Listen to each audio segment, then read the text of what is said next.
Welcome to Sunshine Cathedral's Queer God Squad. It's Wednesday, June 12th, 2024. I'm Reverend Dr. Darrell Watkins, the Senior Minister here at Sunshine Cathedral. I am Reverend Dr. Robert Griffin, the Executive Minister. Faith and religion can be complicated for the LGBTQ+ community. Surveys show that evangelical faith is the justification for the greatest attacks on the LGBTQ+ community. I am Reverend Kevin Tisdall, the Minister of Education. The Queer God Squad is going to explore our religious community. Let's explore the big news of the day and what it means to you. Surveys show that religious faith and church are the main causes of trauma in the LGBTQ+ community. At Sunshine Cathedral, we're here to tell you that you are God's miracle, not God's mistake. This is the Sunshine Cathedral perspective. The Alitos want a godly nation and maybe a little LGBTQ+ vengeance. Liberal filmmaker Laura Windsor attended last week's Supreme Court Historical Society event and presented herself as a religious conservative. She secretly recorded a conversation with Supreme Court Justice Samuel Alito, who authored the Dobbs decision that ended a woman's constitutional right to an abortion in this country. Windsor said, "I don't know that we can negotiate with the left in the way that needs to happen for the polarity to end." Windsor went on to tell Alito, "People who believe in God have got to keep fighting for that, to return our country to a place of godliness." And Alito answered, "I agree with you." Here was that secret recording exchange. As a Catholic and as someone who really cherishes my faith, I don't know that we can negotiate with the left in the way that needs to happen for the polarization to end. I think that it's a matter of winning. I think you're probably right. I think one side or the other is going to win. I don't know.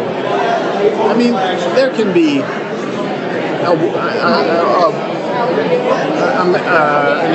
way of living together peacefully, but it's difficult, because there are differences on fundamental things that really can't be compromised. Really can't be compromised. So it's not like we're going to split the difference. And that's what I'm saying.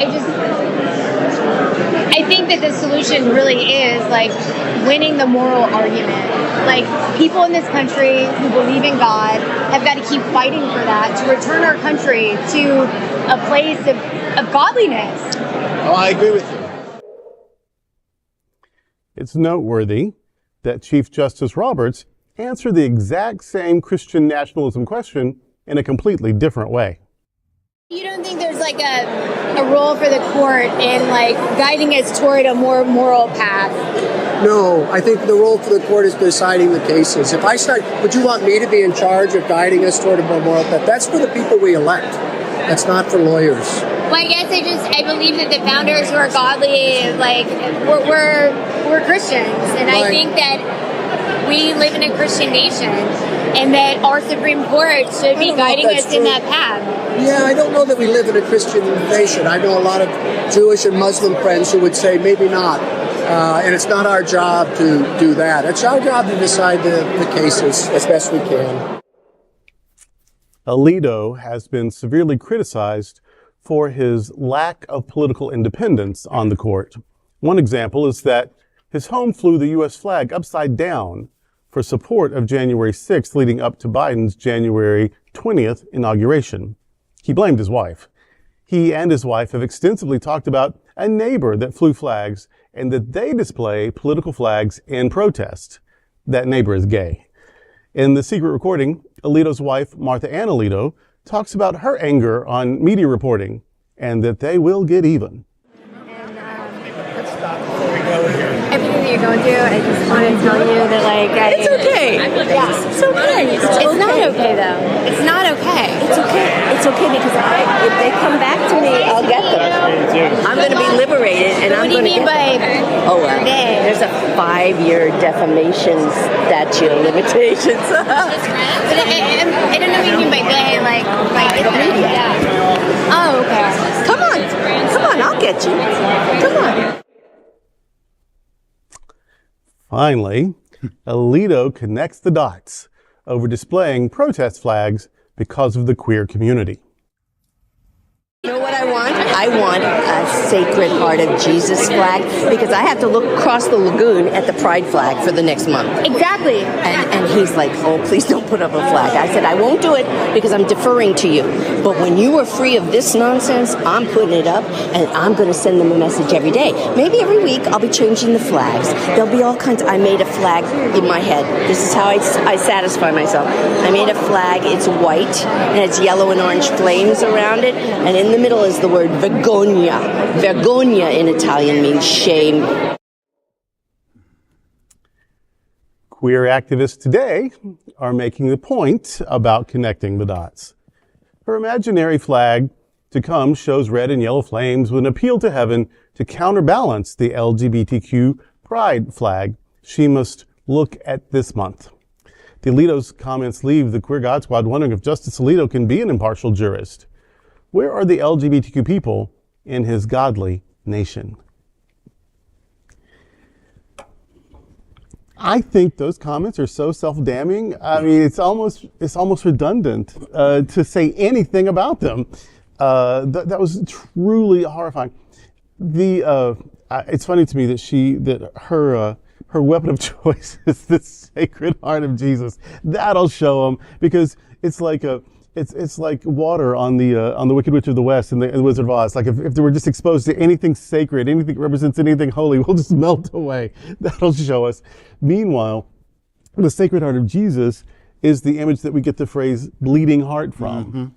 Bleeding heart liberal. That the bleeding heart is the compassionate heart, the heart that aches for the suffering of others, for the vulnerable, for the marginalized, for the hurting, for those who've suffered injustice. So for her symbol against her gay neighbor who torments her just by in June waving his pride flag, saying, "I'm a person, Wow. my life is good," and for that she's going to weaponize Jesus against him.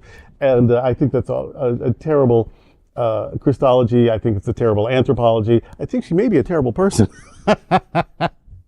But in any case, that they are so indiscreet with their biases, it does give pause for there are 9 people on a court, and so each of those are individually very powerful. 6 of them share a political ideology. 3 of them were appointed by the same ideologue. I mean, so it's a pretty scary court anyway. And now that they're not even hiding their disdain for citizens who might be, gay, they have already attacked women, taking back the right to choose. They are attacking LGBTQ people. They and that this will go on is very frightening. So I think we're right to question his impartiality. I think we're right to question the dystopian possibilities of a Supreme Court justice's wife letting you know that she's got a plan for revenge and who it's against. And it's not for people who've committed any crime. It's just for people who just happen to fly their flag and her face across a lake in their home. And so she's going to fly her own flags. And feel free, sister, go ahead. I'm not offended by the Sacred Heart of Jesus, although most of them are tacky, but I wouldn't be surprised if hers is tacky. But I'm not offended by it. And that she's offended by our existence makes her proximity to a very powerful person dangerous. I've been watching some of the conversations watching over the past 12 hours or so, and I have to give Laura Windsor kudos. I think that she was extremely brave for doing things that the media used to do regularly, and that is to go into the portals of power and challenge them, doing it undercover, doing it as a neoconservative. Good for her. Because the comments that I'm beginning to hear is, how dare she invade the sanctity of this event? She was hiding in plain sight. She was standing right there in front of them saying, registered in her dude. legal name. Yes. So there's that. And a couple of things that you said, they are indiscreet now. The court now is empowered to do anything it wants because they know that there are no consequences for their behavior. We've got one Supreme Court justice who simply forgot that he got a $4 million gift and didn't report it. If I got a $40 gift and didn't report it, I would be in jail right now. I am guaranteed of that. You got my $40? Shush. The whole thing about Supreme Court justices being appointed for life is something that really our politicians have got to look at. Right now, it's anti-liberal. What happens if it becomes anti-conservative? There has to be a balance, and the only way to do that, I think, is to term limit them, number one, and number two, ensure that when we have people like the Alitos on the court, that they are called out and at least are brought in front of the Senate, in front of the House first for an impeachment hearing, and then brought to the Senate to see if the Senate has the balls to remove them. Because this family has clearly stated that they have no respect for the Constitution. They have no respect for too many Americans. So I really believe that, thank you, Laura, number one. And number two, Congress, what are you going to do about it? You now know that these people this person, Alito, shouldn't be on the court, in my opinion. Well, my first take on this story is, being a veteran, I do have some patriotism, loyalty to the flag.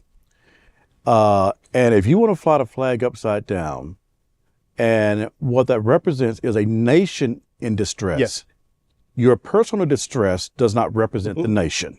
Right. So let's get that flag flying right. And if you're going to say that your wife did it, I can guarantee you her name is not on the deed of the house or maybe joint. So you knew about what was going on at your house. You can't claim you didn't know. Secondly, I agree with you on Laura, expose. Because once you expose people for who they are, they cannot deny what they said or what they stand for. I think a few of these Supreme Court justices actually need to be removed. Yes. They have impugned the reputation of what the Supreme Court stands for and what it's supposed to represent for all the people when cases come up and not their personal biases. And I was also just thinking about, there was a time I didn't know any of the justices' wives' name. They never spoke. You never heard of who they were. But she's now changing the whole tone of what spouses can do and spouses can say. I can say whatever I want to. They can't hold me accountable, but yet you have the ear of someone very close. She and Mrs. Thomas both have, the two of them. just become activists and in your face with it.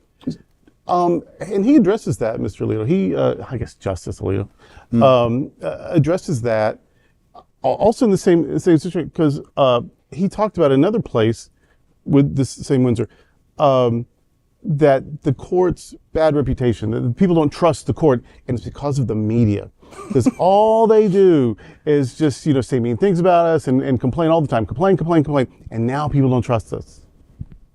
You're supporting the J6ers. You're telling people that your neighbor is your enemy because he flies a pride flag in Pride Month. You're telling people that you are dreaming of your own sort of battle flag revenge plan. That the media let us know that happened. It's not on the media. It's that you did it. You did it. You did it. You did it. And I would love for someone to investigate the gay neighbor. I'm pretty sure they may be log-cabin Republican. So what are you trying to contradict there if your neighbor happens to also be Republican who happens to be gay? So really get your story together. And I just want to say one thing about Chief Justice Roberts. He has been handed a court that he has no idea of what to do with. He clearly is a different kind of thinker than the other conservatives on the court. And I think that we have to start believing that he has totally lost control over this court. And the most quiet guy and maybe the least clean guy who's been there the longest, Thomas, kind of runs things quietly from his seat, where he's already said that, well, we need to start looking at some of the other decisions that the court's made, including on contraception. That's a conversation that I'm sure that we'll have at some point in the future. But Justice Thomas is already saying that contraception should be looked at, and that whole thing that the court did with codifying queer marriage, he definitely wants that looked at.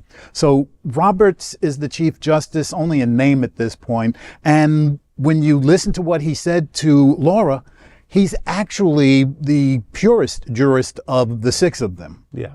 He was, I rarely ever say anything nice about, Yes. About W.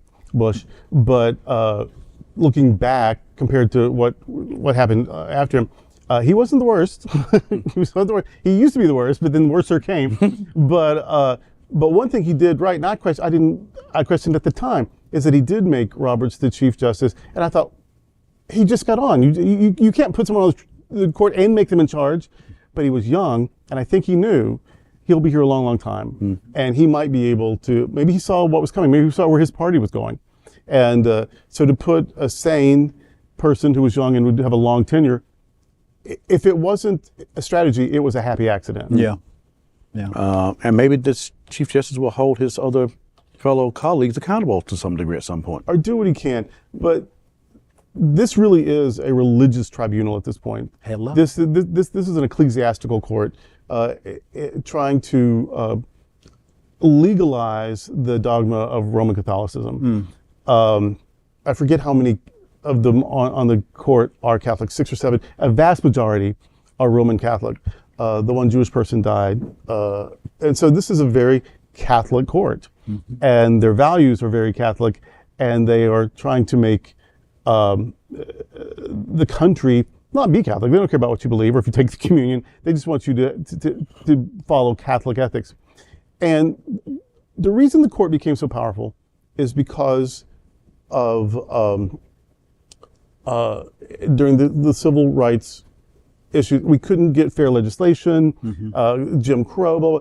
And so we started accessing the courts for justice. If we can't get legislation, let's get justice.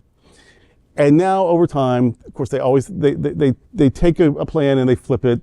And so now they've used the courts for injustice. Well, we need to flip it too. We went from Congress to the courts to get justice. Now we're going to have to go from the courts to Congress to get legislation. Exactly. And we do that by voting, and by voting for people who share the values of human dignity and decency and fairness and equity and liberty and equality.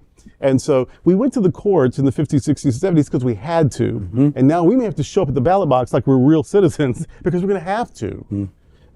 Because we can't get it in the courts. We can get it with legislation, but not with Laura 3 letters or whatever, Laura 3 names and that group. So we're gonna have to get good people. I don't mean good strategists. I don't mean good fundraisers. I mean good humans. Yeah. To start making laws for us again, because we cannot trust this court to protect us.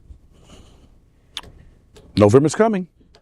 Well, that's today with the Queer God Squad. We want to thank you for joining us. We're here daily at 3 p.m. to have some fun and discuss what our LGBTQ plus community is talking about. Sunshine Cathedral is the world's largest progressive queer church. Progressive, queer, and God are words that naturally should go together, and we are all in this together. Remember that. You are God's miracle, not God's mistake. Until next time, we are the Queer God Squad. Goodbye.